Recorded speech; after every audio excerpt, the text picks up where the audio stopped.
Inilah kisah yang membuat para ulama menangis. Seekor anjing yang dimuliakan Allah hanya karena ia memilih teman yang beriman. Pada masa dahulu, hiduplah sekelompok pemuda beriman yang dikenal sebagai Ashabul Kahfi. Mereka adalah pemuda yang jujur, pemberani, dan hatinya dipenuhi cahaya tauhid. Namun di antara mereka, ada satu makhluk yang tak pernah kita sangka. Seekor anjing yang disebut para ahli tafsir sebagai Qithmir. Ia bukan ahli ibadah, ia bahkan hanyalah binatang yang mengikuti kemana para pemuda itu pergi. Semuanya bermula ketika para pemuda itu melarikan diri dari kejaran Raja Zalim, seorang penguasa yang memaksa rakyatnya meninggalkan iman. Ashabul Kahfi memilih hutan, lembah, dan gunung berbatu demi mempertahankan tauhid, dan di belakang mereka berlari anjing ini.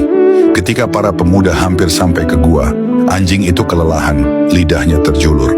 Ia menjilat tanah, tubuhnya gemetar, tapi ia tetap mengikuti mereka.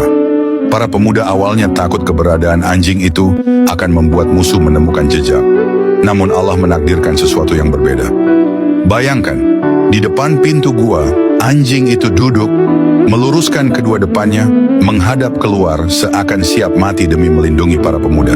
Ibnu Katsir menyebutkan, Allah menyebut anjing ini dalam Al-Quran, memuliakannya hanya karena ia setia kepada orang-orang saleh.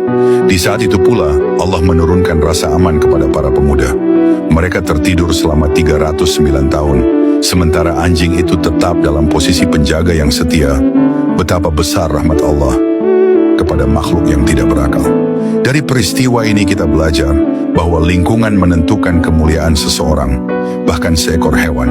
Jika anjing bisa dimuliakan karena menemani ahli iman, maka bagaimana dengan kita, manusia yang diberi akal dan hati? Pilihlah teman yang mendekatkanmu kepada Allah, karena dunia ini sirna, tapi nilai di sisi Allah akan kekal selamanya. Semoga kisah ini menambah iman kita dan membuat kita lebih berhati-hati dalam memilih sahabat. Kalau kisah ini menyentuh hatimu, tuliskan Allahu Akbar di kolom komentar. Bagikan agar lebih banyak orang mengerti indahnya berteman dengan orang-orang beriman.